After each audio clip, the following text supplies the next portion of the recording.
All right. I am like 13 or so minutes late. It's 11:08 right now. It's supposed to start up at 10:55, but I actually got into the groove and found out there were some limitations. Anyway, welcome to Mr. Benja's ADD Experience Live. This is our Prince show. I'm going to call this one the Prince of all creatives because of all the creators out there, Prince stands alone. Prince stands on high by himself in a category that cannot be reached because it's just so unique.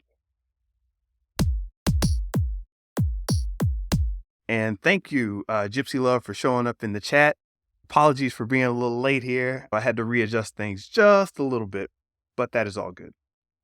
So yes, today we're going to be going over I don't want to say the life of Prince. I'm not going to do a history lesson. You can find those online. What I'd like to look at is his influence as a creator, because here on this show, the ADD Experience, I'd like to talk about art, design, and development.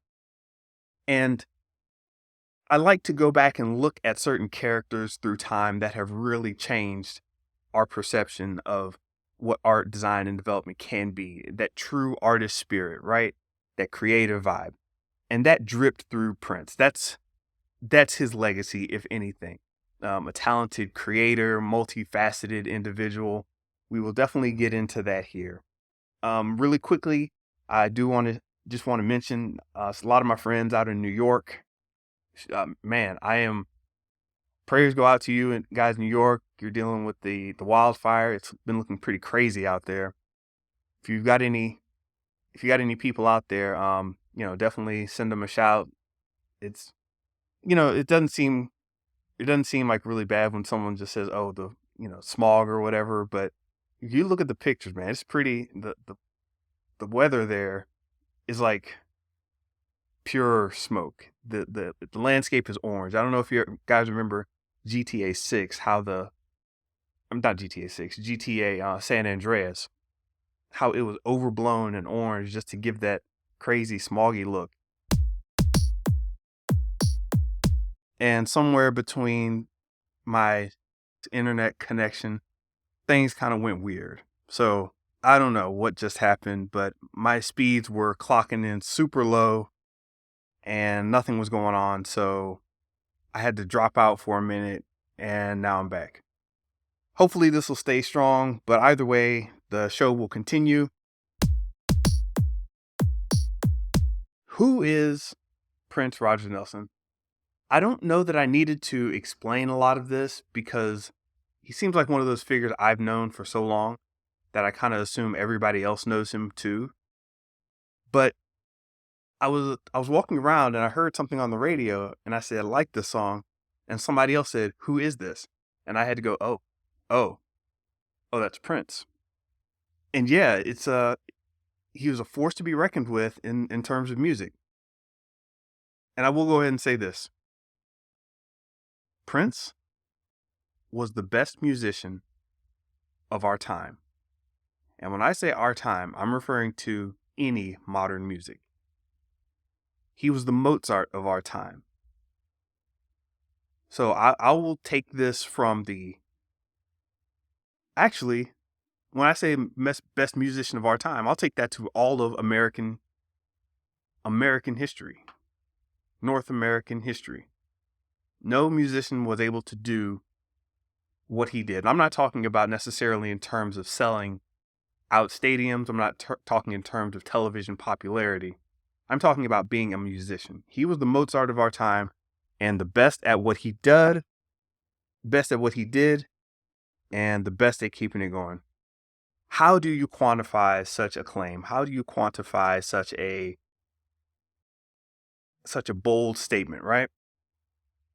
Well, first of all, he's a musician. He knew his music and he knew his scales, he knew his chord progressions, he knew his rhythms, his beats, his harmonies, his melodies. He knew it all. He was raised in Minneapolis, from a musician family. Father and mother were both musicians, and they were heavy in the game. And they ended up with this child that had an innate and almost overbearing connection to music. such a way that I don't know that anybody had seen or heard before. But he was one of those kids where a kid latches onto something and just starts going in and doing it all the time. One of those kids that a lot of people like to say, well, he needs to be more well-rounded. He ended up being one of those kids where nobody was quite sure of him, but they knew he wanted to play some music. And yes, his father was overbearing. In a similar way, it reminds me of Michael Jackson and the Jackson family. How they had that father figure in there that was just really pushing the kid to do something great. I shouldn't even say pushing the kid to do something great, but had this neurotic, overbearing presence that was like, this is serious business. And that's what Prince was. He was a product of one of those households. Very tumultuous life. He had an interesting relationship with a controlling parentage. Interesting sexual history coming up. His mother showed him a lot of things, gave him Playboys or whatever. Thought he may have been a little interesting of a child. But he was presented with a lot of difficult situations, a lot of trauma. And he focused that trauma energy into music. So, of course, starting off with the piano, later on graduating to other instruments, trying them out, learning them, understanding them, playing them. It became his thing. And for any of you who have kids or who have seen kids, you understand how they get a thing going on and they decide to latch on to certain ideas, certain concepts, certain vibes. And this happened with Prince in a very big way. In fact, his name, Prince Rogers Nelson, was meant to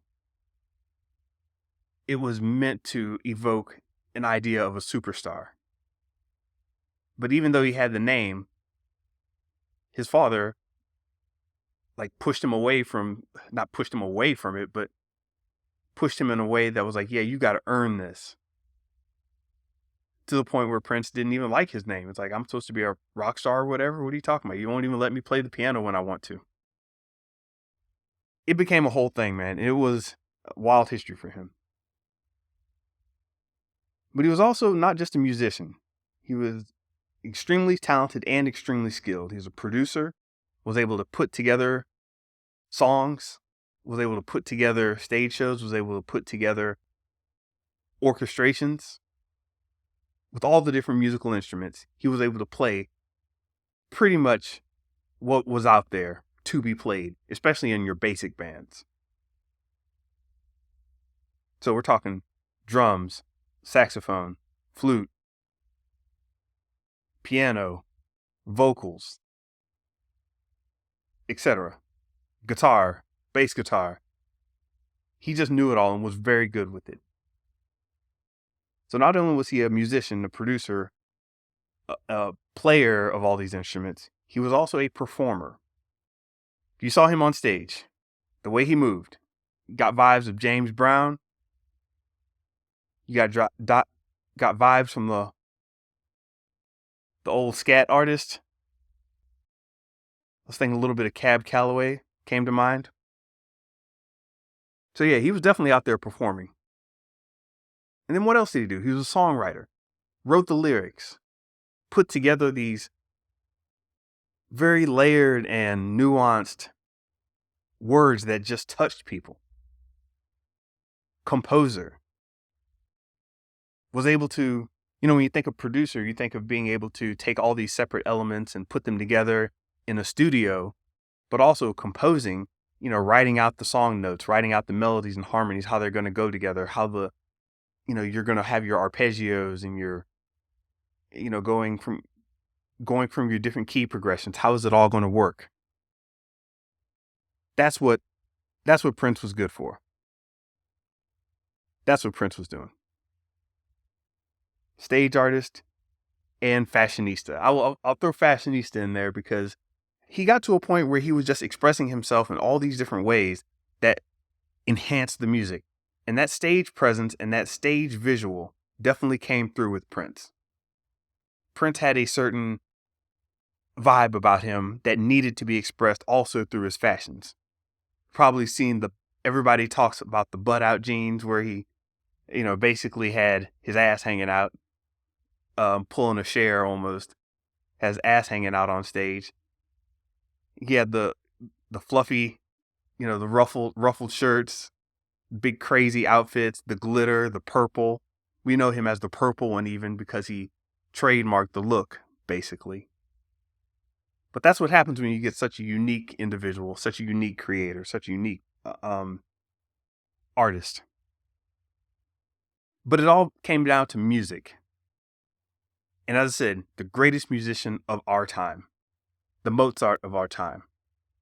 I don't know anybody else who comes close.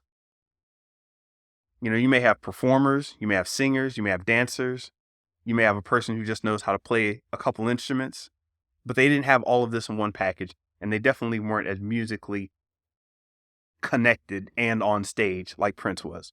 So there it is, I'm saying it. Best musician of our time, greatest musician of our time.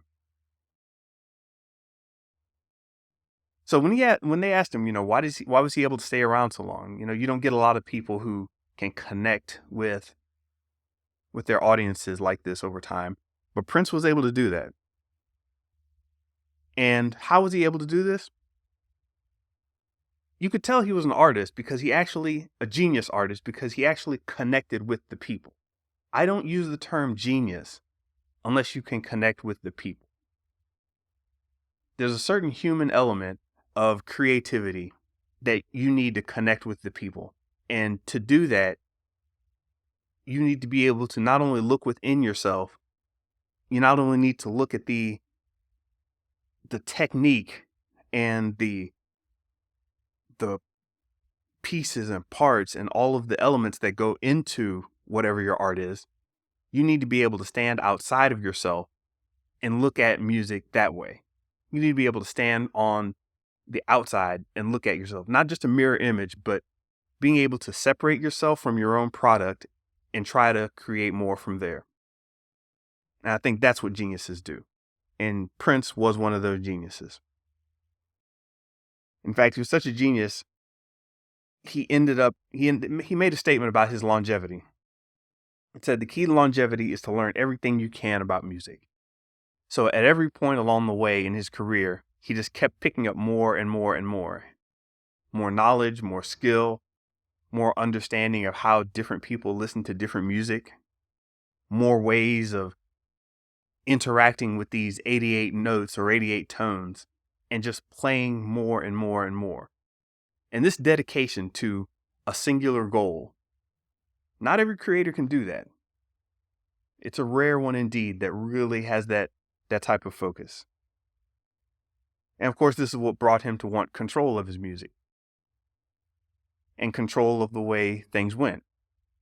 And I'll get into this a little later about control issues and how creators can effectively maintain or flex their control. But yeah, when you've got this much of a creative spirit, this is what happens. And it's hard to maintain this type of creative spirit. I know when I'm doing something, I get to a point where I plateau. I create, I learn, and then I don't want to say I stop learning, but I plateau. I start to slow down a little bit. I start to get comfortable where I am. But you can't do that if you want to reach these heights, these Prince level heights. In fact, Prince took it to a level where his music was able to properly cover rock, blues, pop, R&B, funk, gospel, soul. And that's what we kind of know him for. You throw a little sprinkling of country in there maybe, and then just enough rap and hip hop influence to let people know that he understood what it was. So he's got the accolades, he's got the bona fides. But what does this have to do with you? And what does this have to do with me and creation? Well, first thing is you've got to be prolific. To really get in there and create like this, to really get in there and develop. And when I say in there, I mean in the public sphere, in the creative zone, in that whirlwind, that storm of activity known as creation, reception, relearning, evolving, updating, and producing more music. When you start getting into that build, maintain, acquire, release cycle, you start to not ever exist in any still place. Like the songs that you're creating, as you're creating them, start to become stale to you, and you start pushing on to the next one. You're in this cycle, you're in this creative mode, you're in this flow. So after his death, it was found that Prince had not approximately, people don't know how much music he actually had in there, but some say that he had this huge, vast array of unfinished music, completed albums, and 50 completed music videos. Now, to go through the process of creating 50 done and in the can music videos, that's a whole thing right there. That's a necessary element. Completed albums, a vast array of unfinished music.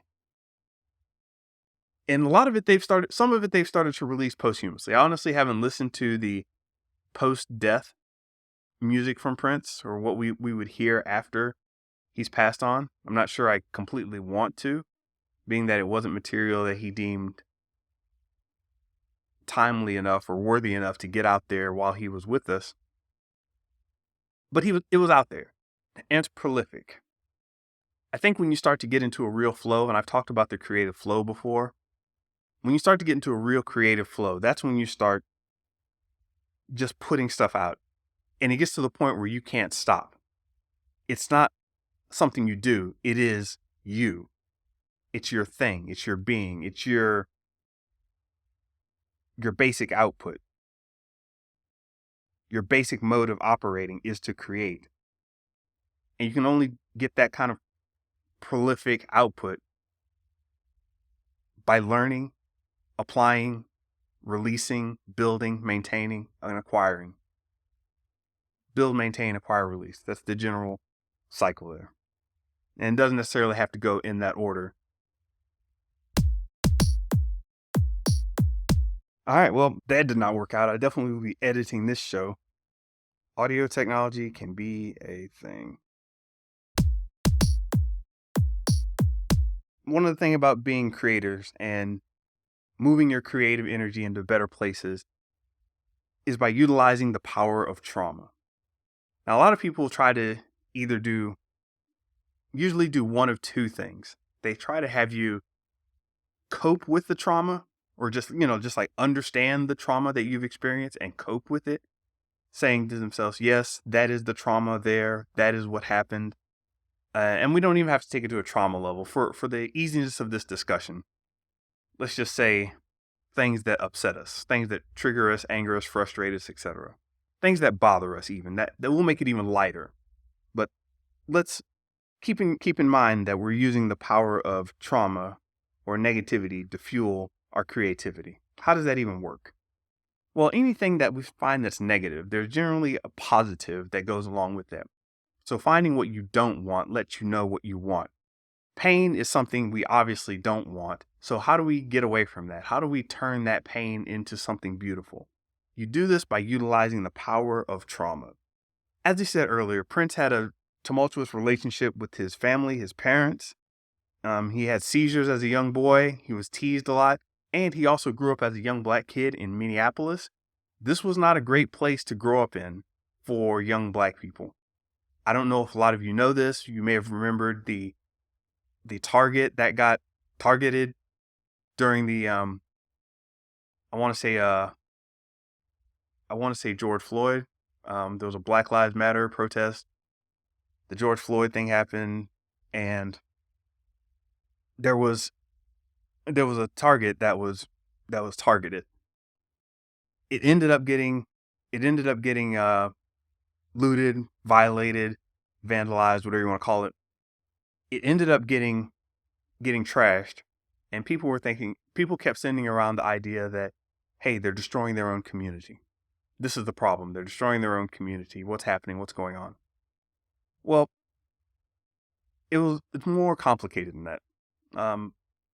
Target had a history with that neighborhood, with that area. I remember I spent some summers in Minneapolis, and I was able to kind of get the lay of the land a little bit.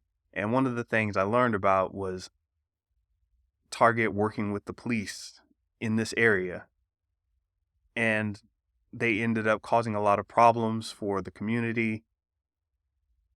And it was just a thing. And that's where their headquarters is, right? So if you're going to want to make a statement, that Target would be one of the places you'd want to show your ire.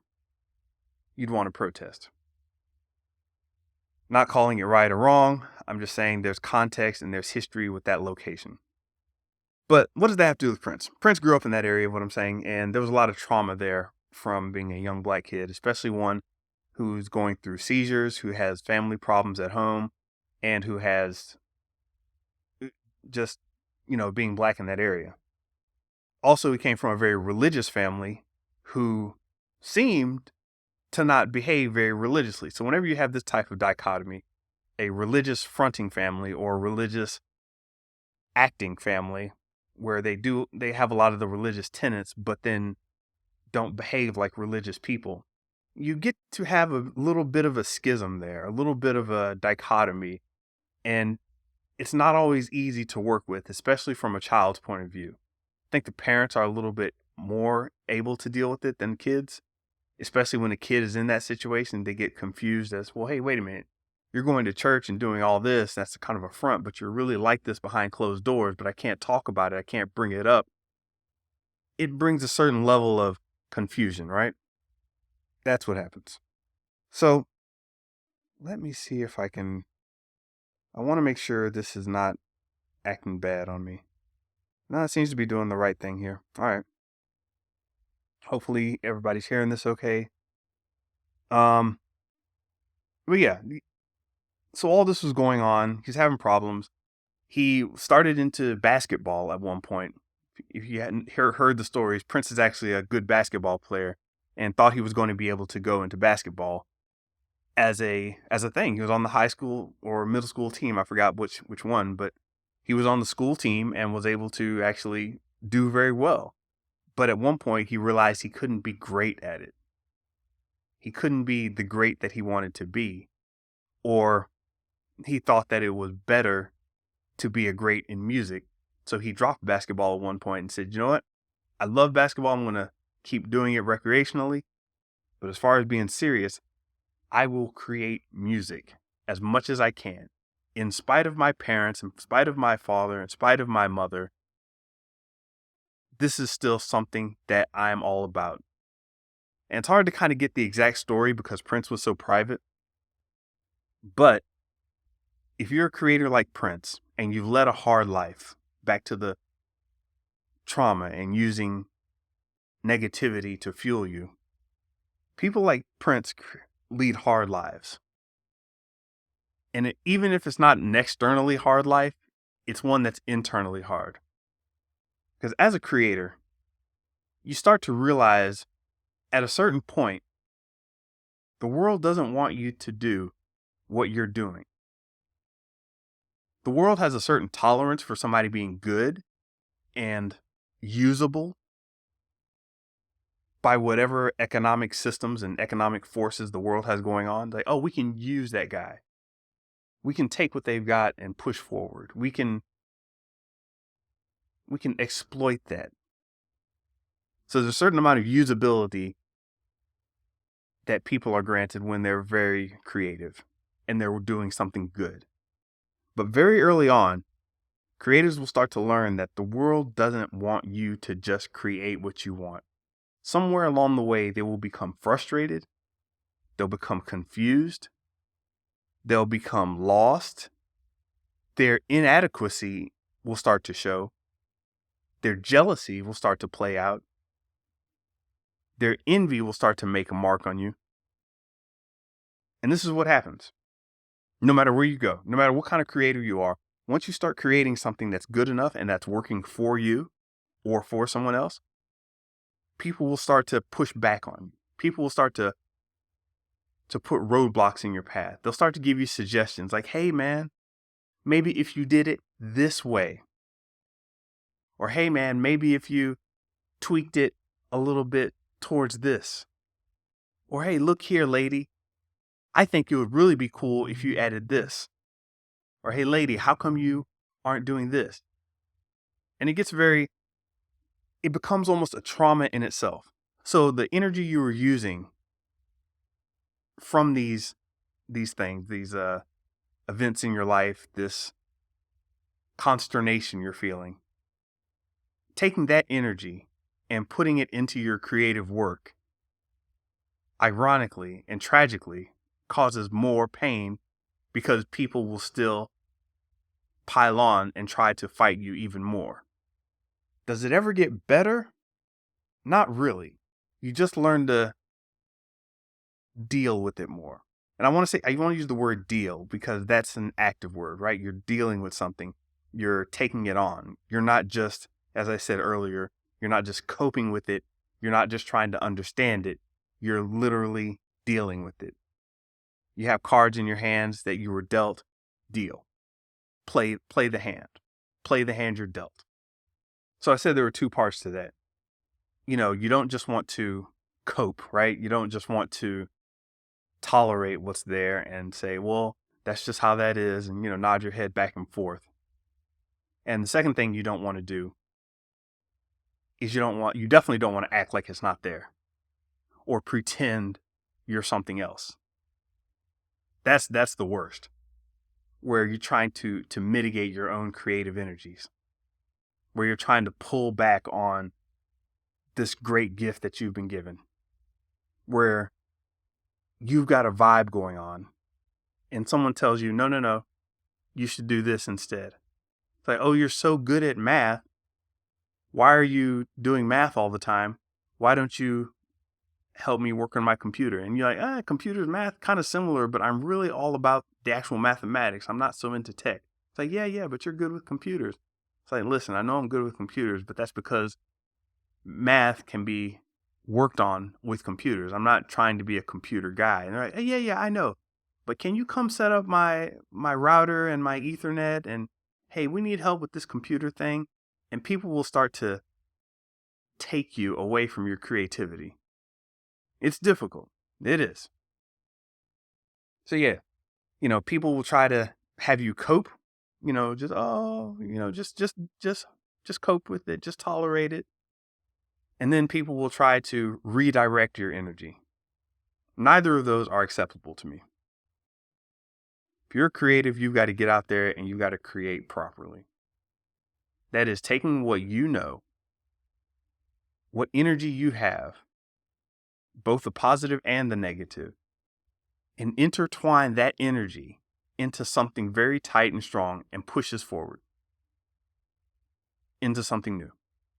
And yeah, either way, people aren't going to like you. But you don't need them to like you. You don't need them to love you. You don't need them to understand you. You don't even need them to want the creation that you have. What you need is for them to respect you.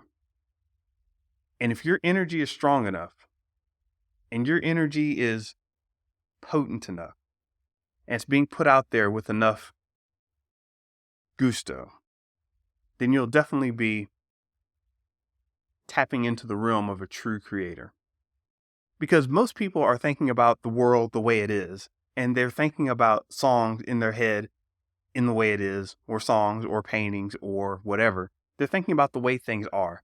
An artist is not meant to think about the way things are necessarily, but he starts to put an expression to something that taps into our imagination, our true feelings. And these are going to be senses and sensations and feelings and revelations and other emotions that aren't quite put together just yet until somebody puts it into a product and puts it out there and says to you, this is my expression. And you sit back and say, well, I'll be damned. I might not like it, but I respect the hell out of that. That is an expression. It's competent. It's awesome. That's when you're creating on that level. That's when you're creating on another plane. When you're able to just go in there, do what you need to do with all of your facilities, take your trauma, take your pain, take your unique circumstances, mix that in with your community, the people who you're dealing with, and put something out and start hitting on that genius level. Because remember, as I said before, you're not genius unless you are able to touch the people. And once you start touching the people, you're on a genius level. And that's what Prince was. Had somebody pop in the chat for a second. Now they're gone, but at least we know the chat's still working. Shout out to AMP. We might have something here. So yes, creators lead hard lives. People don't want you to create. And creators will naturally prove people wrong. Because if the current thing is right and you outdo the current thing, then the current thing is no longer right. What you're doing is the right way because it's the better way, clearly. And the right way becomes old, busted, and maybe even to the point of being the wrong way. And when your energy is out there doing its thing properly, you've got a powerful energy going on. When it's doing it properly, your energy will be powerful. It will start to change the world, literally. Something will change in this world when you're putting out a powerful creation. If it's an art, it'll be making an emotional effect or an awe-inspiring effect. A technology, it'll make things better or worse, or it'll allow us to see and understand and act in ways we hadn't. Whatever your art is, whatever your creation is, if it's powerful, it will be able to change the world and people will start tapping into it. And it'll make people understand that there is more out there. In fact, you get to this weird point of understanding with creators. Hey, shout out to Ladies Express. What's happening? Thanks for stopping by. You get to a new way of seeing things when you're on this creative tip. And it's to the point where you don't understand what someone's doing, but you like it and you respect it, or you're in awe of it. And that's where we got with Prince. It was like, how do you put something out there that's so familiar, yet so new, and then you'd have people try to knock off the sound? And you know, this is when you know you're somewhere awesome. When people try to knock off the sound and it ends up sounding like you, but someone says, that's not Prince. That's not Michael Jackson. That's not Michael Jordan. That's not Mike Tyson. They see where you're going. They're like, oh yeah, I get that. Because it's so relatable. But you know, you're not Shepard Fairey. I can tell by the art. Oh, you're not Warhol. I can tell by the art. You're not Picasso. I can just tell by the art. Because when you have that powerful energy, it's going to make a mark in the world. It's going to set itself as something unique. And you won't even have to do the work. And if you're a creator, you're probably part of that look, a part of that vibe, but you're on your own.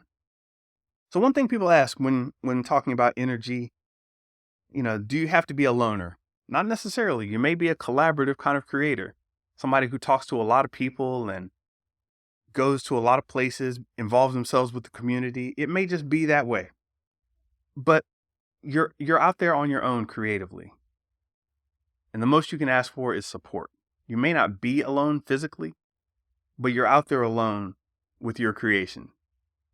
Because not too many people are going to be able to understand you. In fact, nobody will if you're creating at a certain level. Nobody will be able to understand you, but you might be able to relate to other creators who are in their own lane. And they may be able to relate to you because, yes, I'm doing this creation over here and you're doing this creation. And maybe they can relate to each other. Like you'll see filmmakers and musicians talking about their craft. You'll see musicians and software developers talking about what they had to create and the hurdles they had to overcome. Another thing they have to deal with is impatience. You want to create so fast, your creation starts to get ahead of you, and you get impatient with people who can't keep up. People want to send you notes and suggestions on version 7, and you're on version 14 already, you're way past them. People might think you're controlling. Can you be too controlling as a creative? Sure. You can be too anything. But the question is it working? And if you're able to tell that something is working and you're controlling the way it works, then who can argue with you? And the only way you're going to find out is by putting it out there. So yes, most all creatives, when they are out there creating things, they have a very particular vibe. They have a very particular way about them. And they start trying to control the situation so they can get the best result that they want. And a lot of people call this, my next bullet point, perfectionism. Can you have, a lot of people like to tell you nowadays, and this is one of the problems I believe we're having with society. People saying, hey, you can't always be perfect, or don't try to be perfect, or perfect is the enemy of good. Listen, we know you can't reach perfection. All creators know that. They know there are limitations with the instruments. They know there are limitations in people's education. They know there are limitations in their own physical skills. They know there are limitations in the sounds. They've just got to push that far. They've got to go for perfect. Even in the Bible, it talked about how you're trying to be Christ-like. Nobody said you're trying to be perfect like Christ. You're trying to be Christ-like. You're trying to get to that. That was always understood and explained to us. You're just trying to get to that level. Once you can start moving towards that level, you'll realize how much farther you have to go, and you'll never quite reach perfect. That's impossible. That's the lovely paradox of it. The closer you get, the farther it is. Because you'll start realizing that the entire landscape expands when you start getting towards the edges. So when you're trying to create something and people will tell you, hey, it's never going to be perfect, they may have a point. That you may have painted something too many times. You may have drawn something too many variations. You may have been trying for too long to get this very certain sound or whatever. But the idea that you should just be okay with average, with regular or mediocre, should be offensive to you, the creator. Everybody else can say, hey man, it's good enough, or hey man, perfect, or you're good, you're fine. You should take that as offensive. If you know that there's something you're trying to achieve, you can't limit yourself by what people think is okay. If you know there's more that needs to be put into it, that can be put into it, you need to do that. You may not even ship it all. You may be in the process of creating and saying, you know what? Those last 3 levels in this video game, we're going to save them for later. But they're not good enough to go in the game. And this, if you talk to enough producers, you'll get this sentiment where they're just like, hey, just put it in. Hey, let's just keep going. Or hey, you've got it good enough. Or hey, that's fine, or whatever. Anybody who has low standards on your creative work, you need to throw your creativity in their face. You need to throw your creativity at them so hard that it knocks them over and they fall on the ground confused, like wondering, oh my gosh, what was that? I didn't even think that you were coming with that. When they're not looking for you to do great things, see, people don't understand what great is until they get it, until they experience it. You need to have been in the lab or in the studio or in the field or in the research center or in the classroom. You need to have been in these places working out these problems. Some people call it the basement. You may have needed to be in the basement to work out your problems, where you go away for 2 weeks, 3 weeks, a month, where you go away for a time and then you come back with something awesome. Me and my friends used to call it going up in the mountain to grow a beard and get weird. You come back down from the mountains like, look, took some time out. I learned this, and this. I applied this, and this. We're on something new here. They went and did the experiments. They were the scientists that made that creation happen. And sometimes you got to go away to do that. You got to go away because their vibe is slowing your mind down, slowing your creativity. So while I look back at Prince's life, his achievements, his activities, I see a person who was able to successfully transfer all his energies and focus them into a laser-like precision of this thing we call music. He focused it into a craft, into a body of work, into a persona that was no different from his life. There was no Prince and then there's some guy at home. It was all together. He was a true creator, true visionary, true intellect, and definitely the Mozart of our time. And when I think of his life, I think of the thing I learned in the words of Puff Daddy. If you're going to go that way, go the fuck that way. That's what I learned from Prince. That's what I learned from trying to be a real creator. You go the fuck that way. It's not about what other people are saying, doing, and trying to influence you to do. It's about you taking the power of all your energies, positive and negative, and corralling them back into you so you can create more. And this has been a choppy one for AMP. I'm going to have to edit this show a bit. I may actually come back and just do a music program just to chill out and listen to it. For anybody that missed it and just wants to hear some music, I may go back and do that. But in the meantime, this is Mr. Benja from Mr. Benja's ADD Experience. Listen, to get to support, I need you to either go on AMP if you're not already following me there and follow me.